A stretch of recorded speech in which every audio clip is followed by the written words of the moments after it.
आपने कभी सोचा है कि एक राजकुमार जिसके पास सोने चांदी महल और ऐश्वर्य सब कुछ हो, अचानक सब कुछ छोड़कर जंगलों की खामोशी में क्यों चला गया? क्या वजह थी कि सिद्धार्थ नाम का एक युवक आज दुनिया के सबसे बड़े आध्यात्मिक गुरु बुद्ध के नाम से जाना जाता है? आज हम आपको लेकर चलेंगे उस सफर पर जहां आंसू है, करुणा है, त्याग है और एक ऐसा सत्य है जिसने पूरी दुनिया की सोच बदल दी। 563 ईसा पूर्व कपिल वस्तु, जो कि अब नेपाल में पड़ता है, महाराज शुद्धोधन और रानी माया देवी के घर जन्म हुआ। जन्म के समय ही एक भविष्यवाणी हुई, ये बालक या तो महान सम्राट बनेगा या फिर एक महान सन्यासी। माया देवी का जल्द निधन हो गया और बालक सिद्धार्थ को माँ का प्यार नहीं मिल पाया।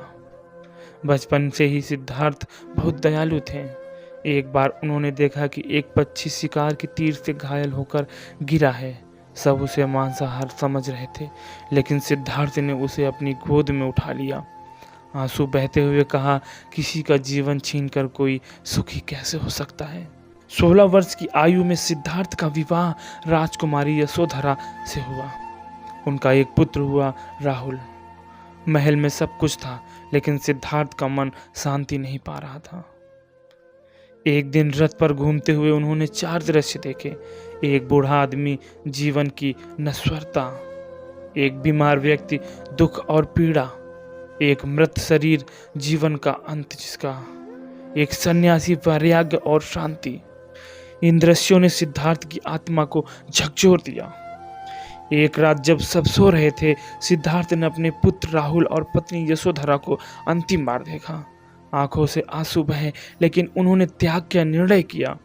घोड़े पर सवार होकर महल और राज सुख छोड़ दिया। सिद्धार्थ ने जंगल में कठोर तपस्या की, वर्षों तक सिर्फ पत्ते और फल खाकर जिए। लेकिन उन्हें महसूस हुआ कि अत्यधिक तपस्या भी समाधान नहीं है। बोध गया में पीपल के पेड़ के नीचे गहरी ध्यान साधना की।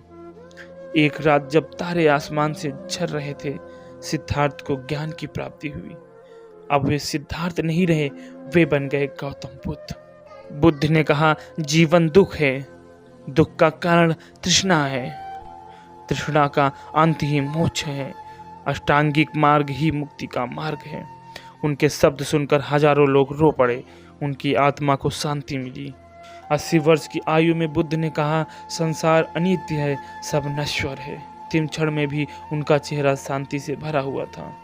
कुशीनगर में उन्होंने महापरिनिर्वाण प्राप्त किया। आज भी बुद्ध का जीवन हमें सिखाता है कि असली सुख महलों में नहीं, बल्कि करुणा और प्रेम में है। उनका संदेश है, दुख है पर उसका अंत भी है, और वह अंत करुणा और सत्य में है। यूनिक ब्लॉगर, जहां इतिहास और जीवन की कहानियां दिल तक पहुंचती हैं। दोस्तों, अगर आपको भी भगवान बुद्ध की यह कहानी सुनकर अच्छा लगा है, या फिर आपके भी आंखों में आंसू आए हैं कि उन्होंने कितना त्याग किया, तो एक बार इस वीडियो को लाइक, शेयर और चैनल पर नए हैं तो सब्सक्राइब जरूर करें, और कमेंट में एक बार नमो बुद्धाय जरूर लिखें। जय हिंद, जय भारत।